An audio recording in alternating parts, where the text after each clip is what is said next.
This week's episode is brought to you by Ritual. Protein powders can be intimidating, but the fact is we all need protein. It's pretty important.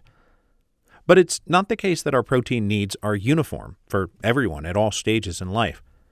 So Ritual has 3 different formulas of plant-based protein powder, one for people over 18, one for people over 50, and one for women during and after pregnancy.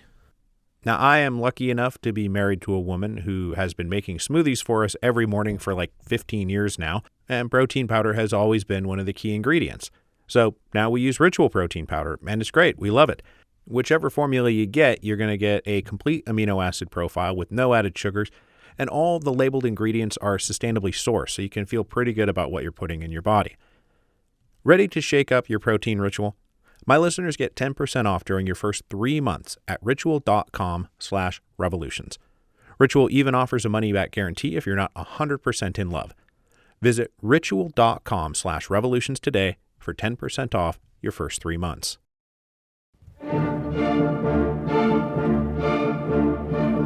Hello, and welcome to Revolutions. Episode 10.83, Terror is Necessary. In the summer of 1918, communist leaders looked out from the vantage point of the Kremlin and saw themselves surrounded by an array of enemies, both foreign and domestic.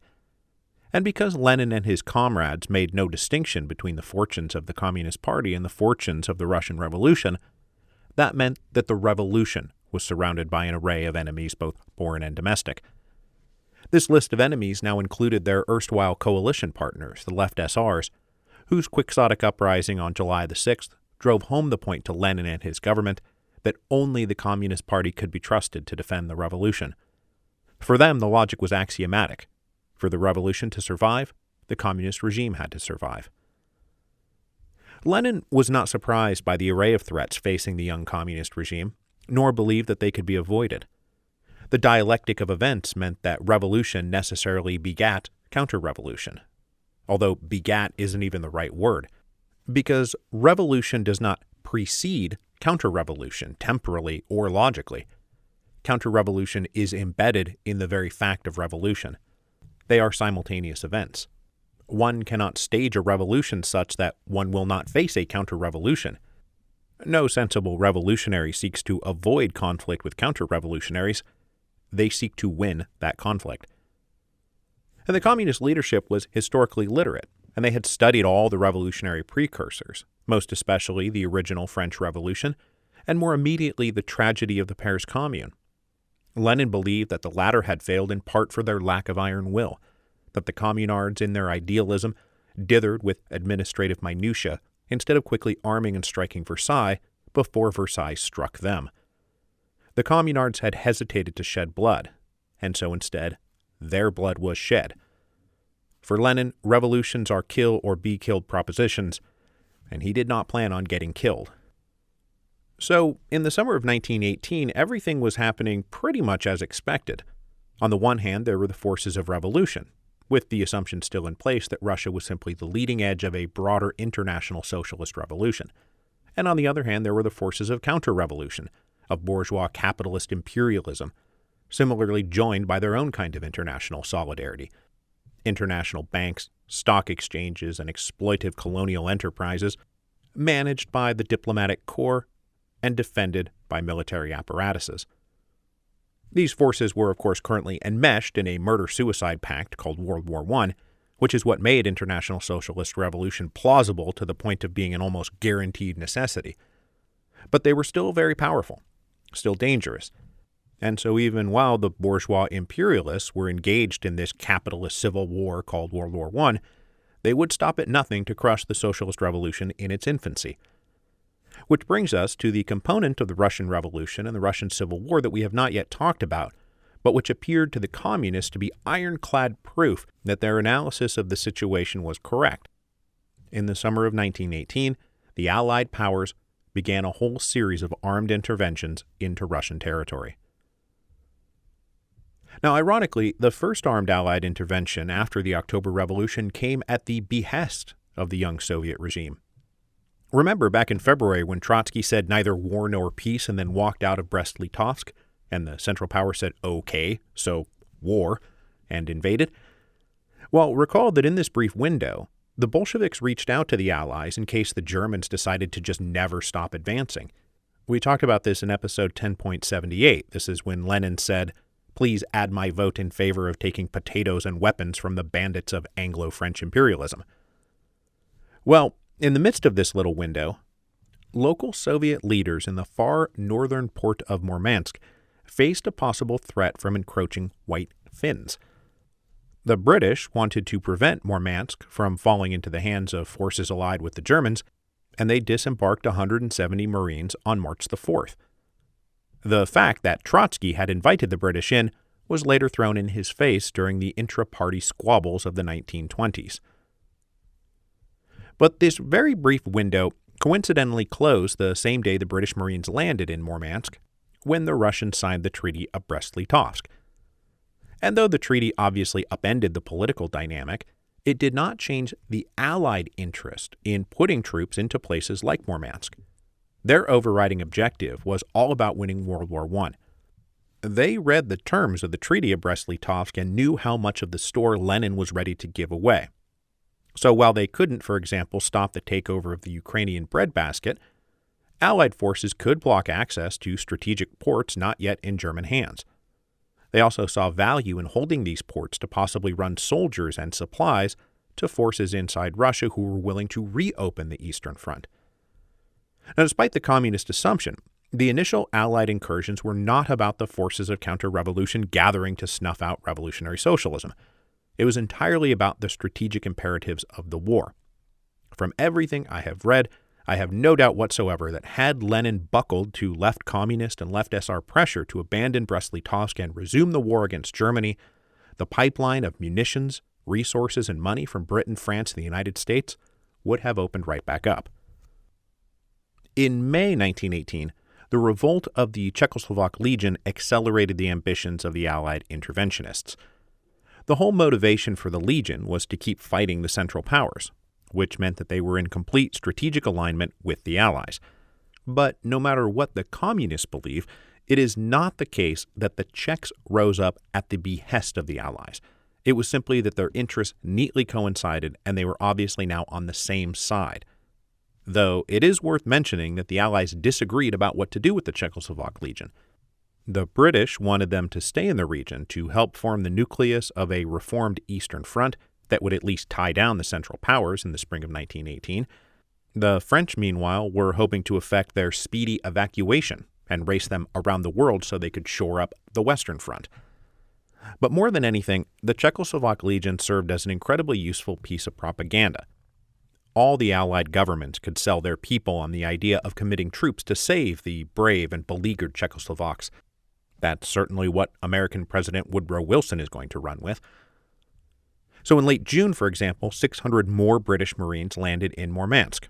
This time, not at the request of the Soviets, but in opposition to them. Moscow responded by sending up Red Guards to push them out, leading to the first skirmishes between the Allies and the Communists. The Allies won these skirmishes, and were then able to set up a small defensive line about 300 miles south of Murmansk, which they now controlled.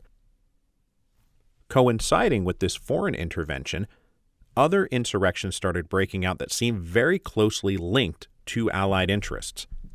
For example, in the city of Yaroslavl, just about 200 miles northeast of Moscow, on the rail line linking Moscow to the northern ports where Allied navies are now landing troops. On July the 6th, 1918, which just so happened to coincide with the left SR uprising in Moscow, a group of anti-communist right SRs staged a successful armed uprising of their own. It was led by Boris Savinkov. Savinkov had been a part of the SR combat organization during the days of the Revolution of 1905, but ever since then had drifted towards the center, and in 1917 served as Deputy Minister of War in Kerensky's government. After October, he became an implacable anti-communist. When his forces took Yaroslavl, they were not benevolent in victory. They summarily executed any red agents they got their hands on. Because let's never forget, both sides in the Russian Civil War engaged in ruthlessly punitive brutality. was the nature of the Russian Civil War. Savinkov's uprising was meant to coincide with the Allied invasion of the port of Archangel, but miscommunications had led Savinkov to strike too early, and so, within a matter of weeks, Red Army forces retook Yaroslavl, though Savinkov himself managed to flee into exile abroad. Within days of Savinkov's revolt, another rebellion broke out that seemed connected to Allied interests. This one more troubling because it involved treasonous betrayal. After the Czechoslovak legions rose up, the Volga River had become a major front in the burgeoning civil war. The critical forces of the Red Army mobilizing to hold the line on the Volga were put under the command of Mikhail Muraviev. Now, ever since he had volunteered to defend Petrograd in the days after the October Revolution, Muraviev had been among the Reds' most dependable officers. He had never been a Bolshevik, and was never considered 100% politically reliable by Lenin or the other members of the Bolshevik Central Committee, but time and again Muraviev proved his military reliability. That came to an end in July 1918. Muraviev had never supported the Treaty of Brest-Litovsk, and after the Left SR revolt was crushed, he got it in his head to revive the call to cancel the treaty and to have Russians stop fighting Russians and instead have everyone go off and fight Germans together. So on July the 10th, 1918, Muraviev publicly defected from the Red Army and led 1,000 loyal troops down the Volga River from Kazan to Simbirsk, issuing orders for the rest of his troops to stop fighting the Czech legions and instead head west to reform the Eastern Front. Once Muraviev got to Simbirsk, he occupied several key points in the city, but his revolt was as brief as the Left SRs in Moscow. The very next day, July 11th, he was ambushed in Simbirsk by a mix of Red Guards, Latvian riflemen, and Cheka units, and he was killed in the subsequent exchange of fire. To replace the dead traitor Muraviev, Lenin appointed someone he believed he could trust, the commander of the Latvian riflemen who had just suppressed the Left SR revolt in Moscow. His name, and I apologize if I butcher this, was Jukums Vatius. Vatius set up his headquarters in the city of Kazan, but faced daunting setbacks before he even got his feet wet. The Kamuch, that self-declared government in exile of the Constituent Assembly that had set up shop in Samara on June the 8th, had started raising what they called the People's Army, and in conjunction with the Czech legionaries, had made rapid advances all along the Volga River. At the end of July, they captured Simbirsk, costing the Reds the provincial capital, a key railway junction, and its munitions depot, to say nothing of letting Lenin's hometown fall into the hands of the enemy. Then on August 5th, they descended on Kazan and took the city after 2 days of street fighting. Vatius watched several of the officers on his staff defect to the enemy, and then he himself was forced to slip out of the city with a couple of dozen riflemen under the cover of a heavy fog. For the communist leadership in Moscow, all the threats coming at them in the summer of 1918 were merely aspects of a single phenomenon, the phenomenon of counter-revolution. On July 29th, Lenin told the Executive Committee of the Soviet, "What we are involved in is a systematic, methodical, and evidently long-planned military and financial counter-revolutionary campaign against the Soviet Republic, which all the representatives of Anglo-French imperialism have been preparing for months." With the benefit of hindsight, we know that this isn't really the case. There wasn't some carefully planned counter-revolution that was being executed from some central location in the halls of Western imperialism. But I also don't think Lenin was crazy to draw this conclusion. The facts on the ground seemed to perfectly conform to his prior beliefs. And there was a broad alliance of anti-communist forces forming out there. It's just that they were never all tendrils of a single counter-revolutionary Leviathan. They were individual snakes in the grass, doing their own things for their own reasons. But in August, the Allies gave Lenin little reason to doubt that they were not, in fact, embarking on a single coordinated counter-revolutionary operation. By now, the British presence around Murmansk had grown to 6,000. Then on August the 1st, Allied ships finally arrived at the northern port of Archangel bearing 1,500 British and French Marines. After brief skirmishes between rival political factions in the city drove the Red leaders out, Allied Marines disembarked to secure the port. The British and French, however, did not have many more troops to spare, and so they pressed other Allied nations to provide reinforcements. The Americans, Canadians, and Italians would all respond. But there wouldn't be too much to do beyond simply hold the coastal enclaves. It would have been extremely difficult to invade Russia from these northern ports across 1,000 miles of not particularly hospitable country, so when the additional Allied reinforcements showed up at these coastal cities, there they would sit. Of more far-reaching impact were events in the Far East. By July 1918, the Czechoslovak Legion had risen up and taken over Vladivostok, the terminus of the Trans-Siberian Railroad. Nearly every Allied power proceeded to land some kind of expeditionary force in the city, and they had agreed amongst themselves to place about 25,000 troops total to make sure they controlled Vladivostok. The British landed a battalion on August the 3rd. Shortly thereafter, 500 French Marines came from their colonial holdings in Asia. Between August 15 and August 21, the first 3,000 Americans disembarked, the beginning of a force that would eventually grow to over 8,000. The American stated objective was simply to aid the evacuation of the Czechoslovak legions, and they tried to hew to that narrow parameter. But by far the largest contingent was the Japanese. The Japanese were both eager to extend their own influence in the region, but also justifiably concerned that the British and Americans were planning to box the Japanese out once they had gotten the Russians out of the picture. Now, at first, the Allies requested the Japanese send 7,000 men for this joint Vladivostok mission. The Japanese government then approved 12,000. Eventually, they poured over 70,000 troops into the area. Without question, the Japanese were the largest influx of foreign troops into Russia during the Civil War.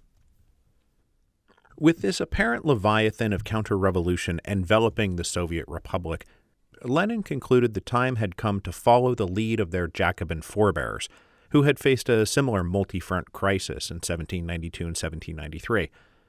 It didn't really matter if the terror was right or wrong, moral or immoral. It was necessary, and that was all that mattered. As we've noted, Lenin prided himself on being able to do the hard thing if it was necessary. He wasn't going to let sentimentality or morality prevent him from doing that which needed to be done, because if sentimentality or morality caused him to flinch, that would mean they would lose. The revolution would be overthrown. And that would not mean that there would not be a terror. It would simply mean that the terror would be inflicted by the whites rather than the reds. Lenin believed a terror was necessary not just to kill opponents, but also to snap the population to attention, to ensure that areas under Red control stayed under Red control, to make sure people didn't waver from their revolutionary commitments, to make sure that conscripts into the Red Army maintained discipline, even if they didn't want to be a part of the Red Army. But also, yes, to root out and exterminate enemies of the revolution. Now, even before the Red Terror officially commenced, Lenin had already drafted what is now an infamous order on August the 11th. It was sent to loyal cadres in the city of Panza, where there had been some local resistance to grain requisitioning. Comrades, Lenin's communique read, the Kulak uprising in your 5 districts must be crushed without pity. You must make an example of these people. Then he gave them orders in 4 bullet points. 1. Hang. Hang publicly so that people can see it. At least 100 kulaks, rich bastards, and known bloodsuckers. 2. Publish their names. 3. Seize all their grain. 4. Single out the hostages per my instructions in yesterday's telegram. Do all this so that for miles around people see it all, understand it, tremble, and tell themselves that we are killing the bloodthirsty kulaks and that we will continue to do so. Yours, Lenin. P.S. Find tougher people.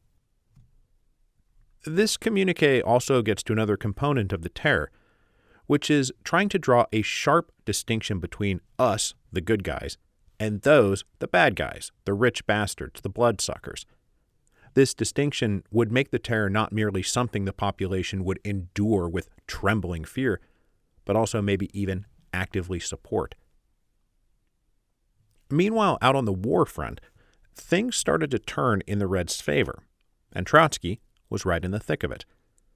The Commissar of War was now cruising around in a mobile train command center, and on August 28th was at the Romanov Bridge, a huge bridge that spanned the Volga 20 miles west of the city of Kazan.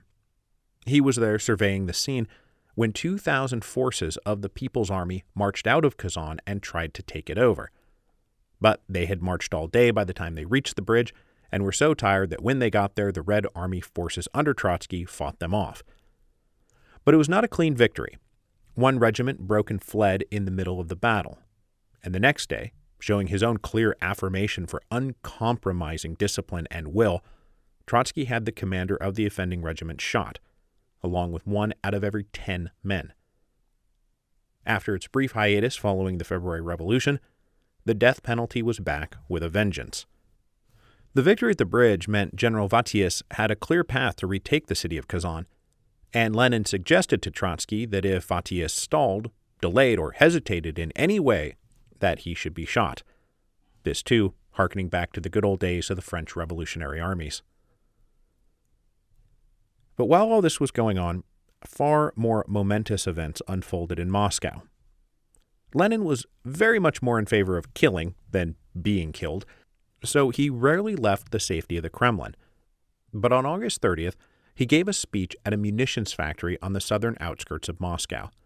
After the speech, he was walking out of the building towards a waiting car. A woman called out Lenin's name, and when he turned, she pulled out a gun and fired 3 shots at him. One of the shots missed and went through his coat. Another one lodged in his shoulder. But the other one was the bad one. It passed through his neck and partially punctured a lung. Lenin dropped in a bloody heap on the ground as confusion exploded all around him.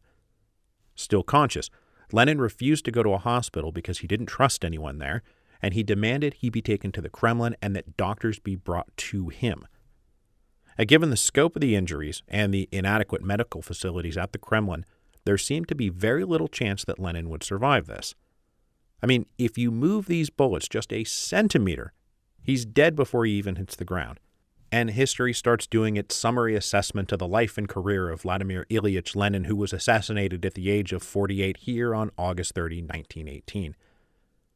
But the bullets landed where they did, and he did not die that day. Through that magical combination of luck and will, he survived. Now, as for the would-be assassin, it turned out to be a woman named Fanny Kaplan. At least, that's the official story.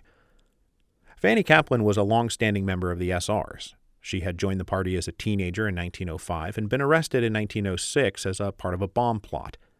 After 11 trying years in Siberian exile, she was set free in the political amnesties following the February Revolution. Kaplan had no love for Lenin and the Bolsheviks, and she had completely soured on their vision for revolution after October. With the outset of deep political repression in the summer of 1918, she and several SR comrades, who she refused to subsequently name, decided to start assassinating people. She was assigned Lenin. There were a bunch of arrests in the wave of the shooting, and under questioning, Kaplan made the following recorded confession. "My name is Fanny Kaplan. Today I shot Lenin. I did it on my own. I will not say from whom I obtained my revolver. I will give no details. I had resolved to kill Lenin long ago. I consider him a traitor to the revolution. I was exiled to Siberia for participating in an assassination attempt against a Tsarist official in Kiev. I spent 11 years at hard labor. After the revolution, I was freed. I favored the Constituent Assembly and am still for it." This confession was good enough for a speedy conviction. Fanny Kaplan was taken out and shot in the back of the head on September 3rd. Now, the thing about this is, so far as I can tell, there were no actual witnesses saying, yes, I saw that woman there, Fanny Kaplan, fire the 3 shots at Lenin. Nor was she wrestled to the ground gun in hand right at the moment that it all happened. So there are lingering alternate theories that maybe she wasn't actually the shooter, and that she either willingly gave herself up as the shooter to protect her comrades, or that the very clear and straightforward confession she offered was extracted after some good old-fashioned enhanced interrogation techniques. The further details about Kaplan and the assassination attempt came from one of her comrades who turned informant a few years later and was the star witness for the public trials of the SRs in 1922. And yes, that witness confirms and elaborates on all these details, but he isn't exactly the most reliable source either. Now, I'm not trying to inject conspiracy theories into this. I'm just reporting that what actually happened is surprisingly muddled. If you're ever on Jeopardy and they say this SR shot Lenin on August 30, 1918, the answer is Fanny Kaplan. That's the historical answer.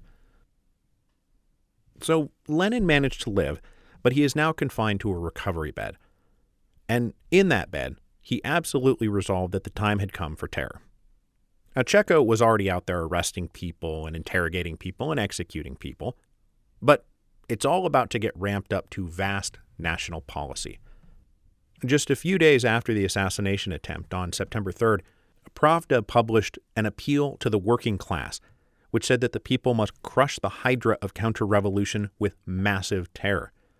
And it said the defenses could be slight, but invite swift and permanent retribution. Quote, anyone who dares to spread the slightest rumor against the Soviet regime will be arrested immediately and sent to a concentration camp. Then on September 5th, the People's Commissars issued the following decree. The Council of People's Commissars, having heard the report of the chairman of the All-Russian Extraordinary Commission for Combating Counter-Revolution, Speculation, and Crime, which is, by the way, just the official name of Cheka, about the activities of this commission, finds that in the present situation, the safeguarding of the rear by means of terror is necessary. That it is necessary to send a greater number of responsible party comrades to the All-Russian Extraordinary Commission for Combating Counter-Revolution, Speculation, and Crime in order to strengthen its work and introduce into it a more systematic character. That it is necessary to safeguard the Soviet Republic from class enemies by isolating them in concentration camps. That all persons associated with White Guard organizations, plots, and rebellions are liable to be shot. That it is necessary to publish the names of all those shot and the reasons for shooting them. This decree of September 5, 1918, is the legal embarkation point for what becomes the Red Terror and the foundations for a generally repressive police state. So, the Red Terror is going to last for years and go through periods of winding up and winding down. And obviously, the first several weeks and months after the decree were a period of major windup. There is a lot of conflicting information out there about casualties and victims. Some people tend to downplay how many people were killed. Other people obviously exaggerate it beyond all reason. The communists were often fastidious record keepers about who was being killed, where, and why, but oftentimes local decisions were simply made on the fly. Groups of people were taken to the outskirts of town and shot. The who, what, when, and why of their deaths never recorded. Among the first victims were those who had already been rounded up and held in custody, whether as hostages or as potential threats to the regime. They were executed. Lots of SRs were executed. There were also large police sweeps to pick up all kinds of suspects. People were just rounded up and crammed into prisons. There were little revolutionary tribunals operating at the local level, haphazardly and ruthlessly. Now, very often, yes, they were identifying real threats to the communist regime, arresting them and executing them, or they were picking up people from rival political parties. But as often as not, the basis for an arrest is extremely flimsy. A single denunciation from an anonymous informant. Maybe somebody is arrested for the crime of being a foreigner. And as history has seen in several different times and locations, sometimes people are arrested for having the same name as somebody who the government is looking for. That happens a lot during the initial phase of the Red Terror. And then, of course, as we've also seen many times throughout history, going all the way back to, let's say, the Sullan proscriptions and people like Crassus and Catiline, where denunciations and arrests are driven entirely by greed and avarice, or maybe a ruthless desire to get ahead, settling personal grudges, settling old scores, none of which had anything to do with politics. Now, this is all just the very beginning of it, and as we move forward, there will be dungeons and tortures and executions, and the whole thing will become an absurd paranoid blanket spreading out over everything. Initially justified by the context of the Civil War, it would become a permanent feature of post-revolutionary Soviet life. As the Cheka fanned out and fulfilled its mandate to grow its operation and systematically impose a reign of terror, the Red Army advanced on the Volga. They recaptured Simbirsk on September the 2nd, and then on September the 12th took Kazan, which meant, by the by, that General Vatius did not become an early victim of the Red Terror, which he surely would have had he failed, and instead is on his way to being promoted to commander-in-chief of the whole Red Army. In the face of this onslaught, the Kammuch collapsed as a potential threat to the communist regime. The People's Army they created topped out at just 30,000 soldiers, and they couldn't get any more as the Red Army poured reinforcements into the region. In the first week of October 1918, with the Red Army closing in on Samara, the Kammuch disbanded, and everyone fled east, seeking the protection of white armies that were forming in Siberia. Meanwhile, the Czechoslovaks grew demoralized and frustrated. They had never wanted to get involved in a Russian civil war in the first place, but had tolerated it because the Reds were putting up practically no resistance. Now that it was turning into a real war, they wanted out. And as they reoriented themselves back to their original goal of trying to get out of Russia, the Allies continued to bring forces into Russia, under the cover of getting the Czechoslovak legions out of Russia. On September the 4th, 4,500 Americans arrived at Archangel. They were officially dubbed the American Expeditionary Force, and unofficially they were called the Polar Bear Expedition. And then more troops flooded into Vladivostok, most especially the Japanese. But if you take a quick glance over the calendar, you know that in next week's episode, everything is about to get rocked by another major event that is going to destabilize the whole Eurasian continent. The 11th hour of the 11th day of the 11th month is just around the corner, and I have taken pains to impress upon you that everything that we have understood so far about the Russian Revolution has to be understood in the context of World War I. So, how are things going to change when World War I isn't a thing anymore?